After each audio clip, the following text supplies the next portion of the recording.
দেওপানী চাৰিআলিৰ উপ স্বাস্থ্য কেন্দ্ৰত দুৰ্বৃত্তৰ তাণ্ডৱ। উপ স্বাস্থ্য কেন্দ্ৰটিত বৰষুণৰ পানী সংৰক্ষণৰ বাবে ৰখা পাত্ৰ ভাঙি লণ্ডভণ্ড কৰে দুৰ্বৃত্তই। যোৱা নিশা সংঘটিত হয় এই ঘটনাৰ। নিশা উপ স্বাস্থ্য কেন্দ্ৰটোত কোনো নথকাৰ সুযোগ লৈ দুৰ্বৃত্তই এই কাণ্ড সংঘটিত কৰাৰ সন্দেহ কৰা হৈছে।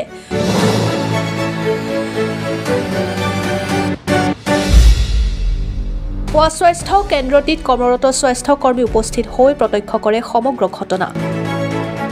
তাৰ পিছত স্থানীয় ৰাইজ আৰু পৰিচালনা সমিতিৰ বিষয়ববীয়াক অৱগত কৰে সমগ্ৰ ঘটনাৰ বিষয়ে কেন্দ্ৰটোৰ স্বাস্থ্যকৰ্মীসকলে।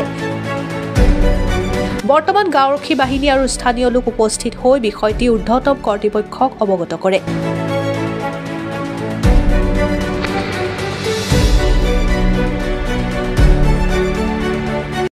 আমি 9টা 20ত ডিউটিলৈ আহিলোঁ। 9টা 20ত ডিউটিলৈ আহি গিল চিল খুলিলোঁ। তাৰপিছত চকু পৰিলে ৰেইন ৱাটাৰ হাৰ্ভেষ্টিঙৰ যোনটো আমাৰ হেৰি আছিলে বাকেট, সেইটো দেখি চাইছোঁ পৰি আছে, পৰি ভাগি আছে মানে।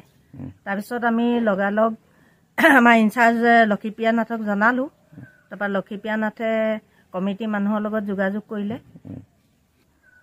কি হ'ব পাৰে এতিয়া অনুমানটো